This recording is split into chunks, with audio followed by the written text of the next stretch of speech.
Jangan lupa subscribe YouTube channel Metro TV News dan jangan lupa nyalakan notifikasinya. Pemirsa, bagaimana sebenarnya implementasi Undang-Undang Partai Politik dengan anggaran dasar dan anggaran rumah tangga partai politik? Mengapa kisruh parpol selalu membenturkan antara dua peranata hukum tersebut? Kita akan mendiskusikannya dengan pakar hukum tata negara, Bivitri Susanti. Selamat siang, Mbak Fitri. Selamat siang. Ya, Mbak Fitri, ini kan kedua kubu Partai Demokrat telah menyerahkan laporan kepada Kemenkumham. Lalu bagaimanakah proses selanjutnya? Ya, saya kira batas waktu seperti yang tadi sudah diuraikan betul. Jadi ada ketentuan dalam Undang-Undang Partai Politik bahwa kalau ada kisruh internal, maka ada dua jalan yang ditempuh. Yang pertama adalah tentu saja musyawarah untuk mufakat. Tapi kalau tidak berhasil dicapai, ada mekanisme ke Pengadilan Negeri dan kemudian ke Mahkamah Agung. Nah, batas waktu itu masih berlangsung sampai sekarang. Nah, catatan keduanya adalah memang para pihak tentu saja bisa langsung ke Kementerian Hukum dan HAM karena urusannya dengan pendaftaran perubahan kepengurusan. Karena itu semua harus dilaporkan ke Kementerian Hukum dan HAM. Jadi seperti yang kita tahu, dari kubu Kongres Luar Biasa atau KLB mengklaim sudah memberikan, tapi tadi saya baca katanya belum ada. Sementara dari kubu AHY, kita sudah lihat di media massa sudah ke sana begitu ya. Nah, nanti tinggal pemerintah tentu saja akan melakukan penelitian berdasarkan anggaran dasar yang dimiliki oleh pemerintah dulu. Ya. Selain itu nanti akan diselesaikan secara internal begitu ya. Tapi yang sekarang dimiliki pemerintah acuannya adalah anggaran dasar yang sudah ada. Oke, nah ini kan yang diperdebatkan adalah beradu dua landasan ADART yaitu 2005 dan 2020. Artinya yang dipegang pemerintah adalah yang terakhir 2020, itu yang harusnya digunakan sebagai landasan. Iya, pasti pemerintah akan mengacu pada apa yang ia pegang. Jadi bahwa anggaran dasar 2020 sudah didaftarkan, sudah diterima dan itulah yang akan dijadikan acuan oleh pemerintah.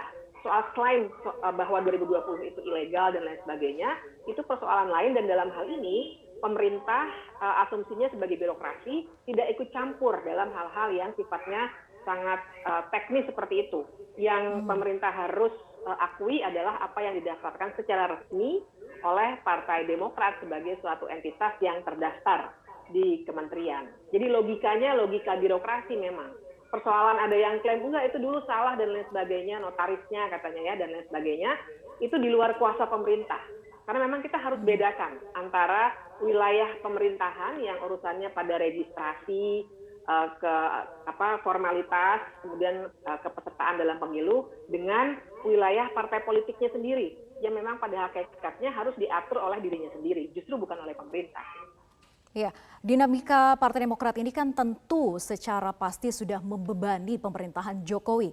Bagaimana pemerintahan seharusnya bersikap? Apakah betul-betul tidak campur tangan atau tidak cawe-cawe, biarkan saja semua proses hukum yang berlanjut untuk menyelesaikan kisruh di Partai Demokrat ini?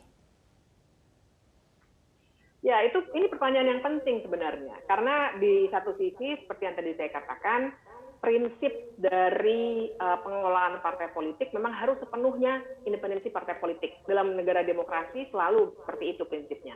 Namun demikian, pemerintah itu punya kepentingan di sini. Kepentingannya apa? Bukan kepentingan siapa yang memerintah begitu ya, bukan kepentingan dalam tanda kutip rezim begitu, tapi kepentingan pemerintah dalam sebuah negara hukum untuk memelihara demokrasi. Gitu. Jadi jangan sampai semua partai politik yang ada kemudian menjadi pecah, kemudian tidak ada iklim demokrasi yang sehat. Kepentingan pemerintah ada di situ, sehingga kalaupun pemerintah mau ikut membantu, konteksnya adalah membantu tahap pertama tadi dalam adanya konflik, yaitu musyawarah. Misalnya mendorong ada rekonsiliasi begitu ya. Tapi tentu saja pemerintah tidak bisa cawe-cawe dalam hal kemudian memutuskan, berarti yang memutuskan tanpa penelitian yang baik dan tanpa transparansi begitu ya, bahwa siapa yang seharusnya mendapat jabatan itu. Oke, artinya mendorong islah di antara kedua kubu begitu ya. Nah, dalam beberapa kasus kisruh internal parpol beberapa tahun silam Ini kubu yang menggelar KLB atau Munas tandingan selalu justru yang menang dan memperoleh legalitas dari Kemenkumham. Lalu bagaimana analisa Anda yang akan terjadi dengan Partai Demokrat ini? Apakah akan mengulang hal yang sama dimenangkan KLB Deli Serdang? Iya, itulah yang saya kira itulah pertanyaan yang berat sebenarnya. Tapi saya kira begini, kita harus lihat indikasinya dulu. Pertama, fakta terpenting adalah bahwa orang yang terpilih KLB ini juga ada di pemerintahan. Bahkan dia ada bersisian dengan presiden karena kepala kantor staf presiden. Itu fakta yang sangat penting. Kemudian yang kedua, kita juga harus lihat di sisi lainnya, uniknya konflik kali ini dengan partai-partai terdahulu adalah ini yang terpilih orang luar. Jadi kalau misalnya tadi Cak Imin sebagai contoh, dia memang orang dalam. Golkar juga orang dalam, jadi konflik internal betul. Tapi untuk kasus yang ini sebenarnya orang luar yang tiba-tiba ditarik masuk begitu ya. Nah, jadi saya kira ini kasusnya agak berbeda. Tapi kalau pertanyaannya kira-kira bakal dimenangkan atau tidak ya?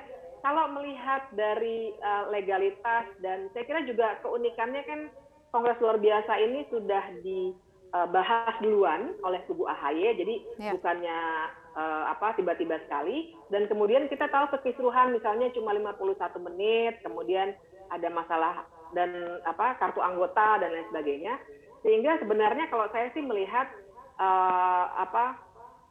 kecenderungannya kecil untuk bisa dimenangkan hasil KLB. Namun demikian fakta yang nomor satu tadi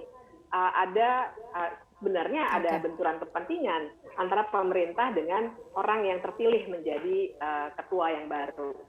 Ya, karena masih memiliki jabatan di pemerintahan, apalagi membawa-bawa akhirnya ya terseret nama istana. Terima kasih Bivitri Susanti sudah bergabung bersama kami di Metro Siang.